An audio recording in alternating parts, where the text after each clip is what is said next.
Zaburi 124. Iyaba Uhoraho atari we yari mu ruhande rwacu, nabe ariko Abisirayeli bavuga none.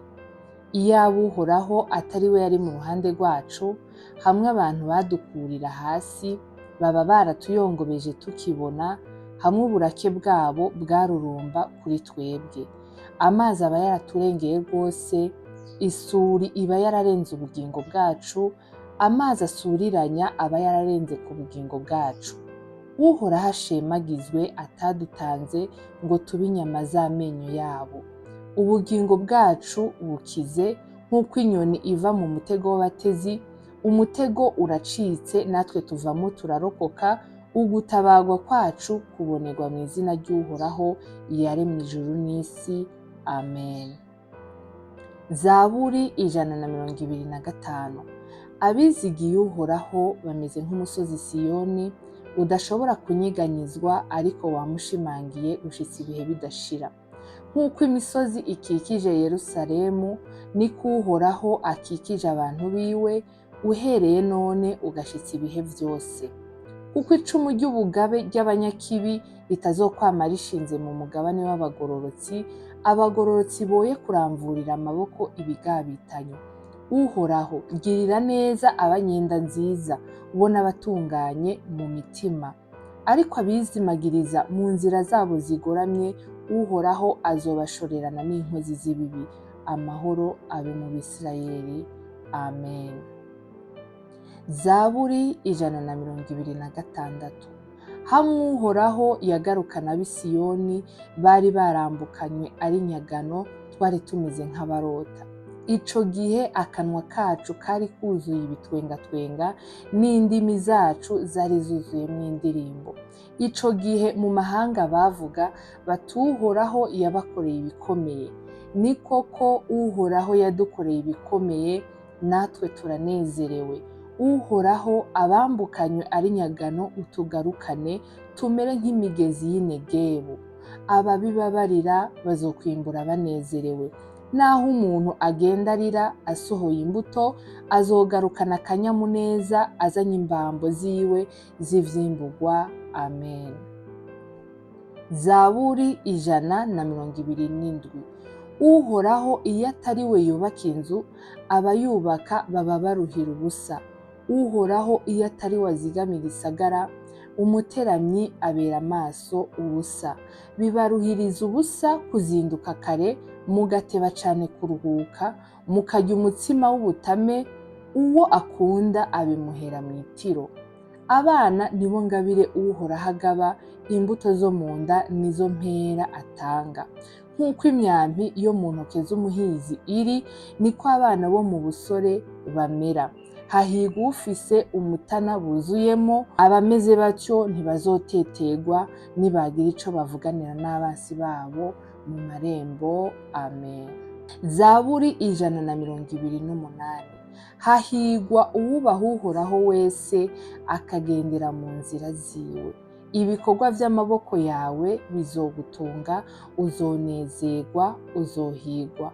Umugore wawe azoba nk'umuzabibu wama cane, ari haruguru mu nzu yawe.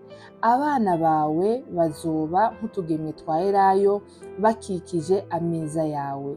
Uko niko umuntu yubaha Uhoraho azohirwa. Uhoraho azoguha umugisha uva i Siyoni, nawe uzobona ivyiza biza kuri Yerusalemu imisi yose uzobaho.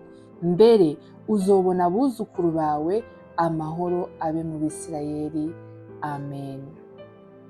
Zaburi 129. Bambabaje kenshi uhereye mu buto bwanje, abe ariko Abisirayeli bavuga none. Bambabaje kenshi uhereye mu buto bwanje, ariko ntibanesheje. Abarimyi barimye ku mugongo wanje, bahaciye imikuku miremire. Uhoraho n'umugororotsi, yaciye ingoyi abanyakibi banshizemo. Abanka Siyoni bose nibamaramare, basubizwe inyuma. Babe nk'ivyimejeje ku mazu, vyuma bitarakura. Ivy'umwimbuzi atazokuzuza n'ikiganza ciwe, canke utekera imbambo atazokuzuza ico yateze. abahita ntibaze bababwire ngo umugisha w'Uhoraho nube kuri mwebwe, canke ngo tubahezagiye mu izina ry'Uhoraho. Amen. Zaburi 130. Uhoraho, ndagutakambiye ndi bwina, bwirukiro niyumve ijwi ryanje, amatwi yawe uyabangire kumva ijwi ryo kwinginga kwanje. Uhoraho, wokwama wibuka ibigabitanyo, bwirukiro ninde yohava akazohagarara adatsinzwe? Ariko guharigwa kubonerwa kuri wewe kugira ngo wubahwe. Nditeze Uhoraho, umutima wanje uramwiteze, kandi ijambo ryiwe niryo nizigiye. Umutima wanje uriteze Umwami Imana, urusha uko abateramyi basura ko buca. Eka urusha uko abateramyi basura ko buca. Yemwe Bisirayeli, nimwizigire Uhoraho, kuko imbabazi zibonerwa k'Uhoraho, kandi kuri we niho habonerwa gucungurwa kwinshi. Kandi niwe azocungura Abisirayeli, abakure kw'ivyo bagabitanije vyose. Amen. Zaburi 131. Uhoraho, umutima wanje ntiwibona, kandi amaso yanje ntiyishira hejuru, kandi sinishira mu vyo ntagezwemo, canke mu bitangaza bindengeye. Nukuri umutima wanje ndawuhwekereje, ndawuhojeje, nk'uko umwana w'umucuko yigwandika kuri nyina, umutima wanje wigwandika kuri jewe nk'umwana w'umucuko. Wa bwoko bw'Abisirayeli, niwizigire Uhoraho, uhereye none ugashitsa ibihe bidashira. Amen. Zaburi 132. Uhoraho, niwibukire Dawidi amarushwa yiwe yose, ingene yarahiye Uhoraho indahiro yasezeraniye inyenkomezi ya Yakobo, ati nukuri nkazokwinjira mu ihema ariyo nzu yanje, nkazokurira ku buriri bwanje, nkazokundira amaso yanje gusinzira, canke ibigohe vyanje guhunira, ntararonkera Uhoraho ikibanza, ntararonkera inyenkomezi ya Yakobo aho kuba. Twavyumviye muri Efurata, twabibonye mu gahinga k'Iyayari. Nitwinjire mu ihema ryayo, dusengere imbere y'indava y'ibirenge vyayo. Uhoraho, nuhaguruke winjire mu buruhukiro bwawe, wewe ubwawe n'isandugu y'inyenkomezi zawe. Abaherezi bawe bambara ukugororoka, n'abakunzi bawe bavuza impundu. Ku bwa Dawidi umusavyi wawe, ntukimiranye uwo warobanuje amavuta. Uhoraho yarahiye Dawidi indahiro y'ukuri ntazokwirahuruza, ati nzoshira ku ngoma yawe uwamutse mu bura bwawe. Abana bawe nibitondera isezerano ryanje, nivyo nzokwihanikiriza nkabigisha. Abana babo bazokwama bari ku ngoma yawe ibihe bidashira.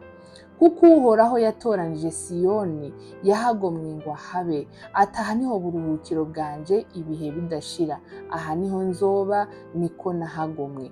Ibyo kurya vyaho nzobihezagira cane, nzohaza aboro baho umutsima, kandi abaherezi baho nzobambika agakiza, abakunzi banje baho bazosesereza impundu. Niho nzotuma ihembe rya Dawidi rimera, uwo narobanuje amavuta, nkamutegurira itara. Abansi biwe nzobakorera ibara, ariko we igitsibo ciwe kizomukayanganako. Amen.